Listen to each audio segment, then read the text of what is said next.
दीड पावणे 2 वर्षामध्ये महाराष्ट्र सगळीकडे नंबर 1 आहे। बाळासाहेब, महाराष्ट्र नंबर 1 आहे। कालच DPIIT ने केंद्र सरकारचा अहवाल आहे, 1 लाख कोटीपेक्षा अधिक FDI महाराष्ट्रात आलाय। देशात महाराष्ट्र नंबर 1 आहे। 8 लाख कोटी रुपयांची कामं राज्यात सुरू आहेत इन्फ्रा प्रोजेक्टची। देशामध्ये हे आपले इन्फ्रा प्रोजेक्ट मध्ये नंबर 1 राज्य आहे। त्याचबरोबर इन्कम टॅक्स, GST आणि GSDP मध्ये पण आपला महाराष्ट्र नंबर 1 आहे। निर्यातीमध्ये, स्टार्टअप मध्येही आपला महाराष्ट्र नंबर 1 आहे।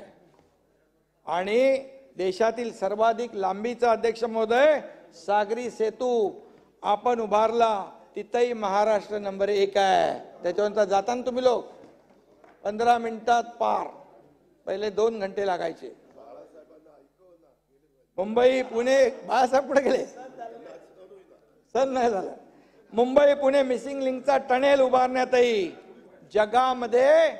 जगातला वाईडेस्ट टनेल पुणे मुंबईत करतोय आपण। नाना, ऍडव्हान्स टेक्नॉलॉजी वापर, जाऊ नका पळून, तो पण नंबर 1 आहे। आणि त्याचबरोबर आपला महाराष्ट्र स्वच्छतेत देखील देशात नंबर 1 आला आता परवा। कारण किती सांगू, मी मोजत राहीन, सांगत राहीन, तुम्ही थकून जाल, पण माझं हे संपणार नाही। मी स्वतः मुंबईमध्ये नाना दर आठवड्याला डीप क्लीन ड्राईव्ह ही मोहीम आम्ही सुरू केली।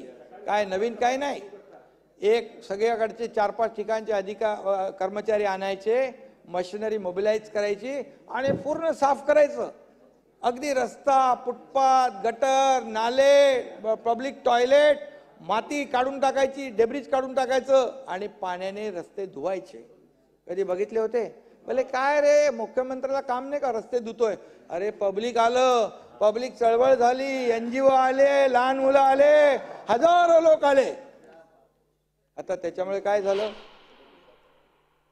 प्रदूषण कमी झालं, पण राजकीय प्रदूषण वाढलंय। राजकीय प्रदूषण निवडणुकीमध्ये कमी होऊन जाईल, साफ होईल।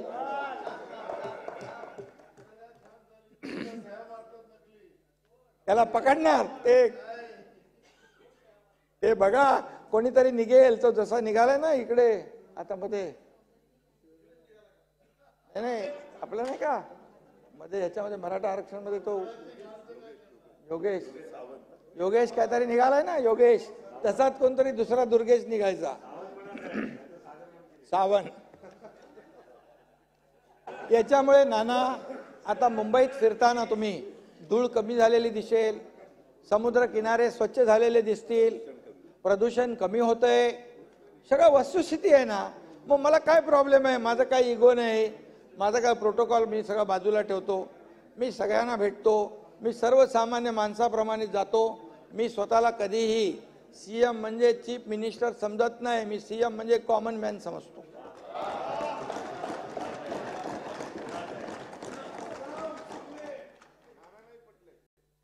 नानाला माहित आहे, हा मुख्यमंत्री सगळ्यांचा आहे, त्याने वाटतो हा आपलाच आहे। हा, ये बात बराबर है। विजयराव, ये अंदर की बात है, हे सगळं ठरलं होतं। बसून बोललेल्या इतर गोष्टी रेकॉर्डवर गेल्या जात नाहीत, पण हे अपवाद म्हणून घेतलं जाईल। तुम्ही, मी विजय भाऊ चौपाटीवर जो बीच कॉम्बर चालवला, मी त्याला म्हणाले ट्रॅक्टर चालवला। अरे ट्रॅक्टर आणि कॉम्बरचा फरक तर सांगा असलम जरा। तुम्ही तिजोरी धुतली, आम्ही रस्ते धुतोय, त्यात काय वाईट आहे? काय वाईट आहे सांगा बरं? आणि म्हणून आम्ही रस्ते धुवायला पण रिसायकल वॉटर वापरतोय, म्हणजे पिण्याचं पाणी नाही ना। आणि म्हणून, आणि किती असलम जरा तू समजा डाल भाई, किती STPचं पाणी, आणि तुम्ही किती टीका केली तरी ही मोहीम काही थांबणार नाही. ही मोहीम आता राज्यव्यापी आम्ही करतोय, टप्प्याटप्प्याने सगळ्या शहरांमध्ये ही आम्ही सुरू करतोय आणि याचा फायदा खूप मोठ्या प्रमाणावर प्रदूषण कमी करण्यामध्ये होईल, आरोग्य सुधारणार. आम्ही स्पर्धा लावल्यात शहरांच्या, सगळे सुधारणा सुशोभीकरणाच्या, रस्ते कॉन्क्रिटीकरण. मुंबईमध्ये असलम मेरे को बताओ कि कभी सीमेंट कंक्रीट का रस्ते का निर्णय हुआ था पहले, कभी झाला होता? रईस भाई बोलो. हम लोग जैसे ही सरकार बनाए, सरकार बनवल्याबरोबर चेलला बोलवलं, इकडे ये बाबा, ये दर पावसाळ्यात खड्डे कशासाठी, खड्डे कशासाठी? बोले खड्डे क्यों, पैसे काय? बोले पैसे नाहीत. बोले पैसे आहेत. मग का करत नाही? काय बोललाच नाही तो. मी बोललो रिपेरिंगला किती पैसे खर्च झाले 15 वर्षात? 3,500 कोटी रिपेरिंगला, काळ्याचं पांढरं करायला, पांढऱ्याचं काळं करायला. आणि म्हणून मी सांगितलं ताबडतोब पहिला टप्पा 6,000 कोटीचा मंजूर केला, त्याचं काम चालू झाले. दुसरा टप्पा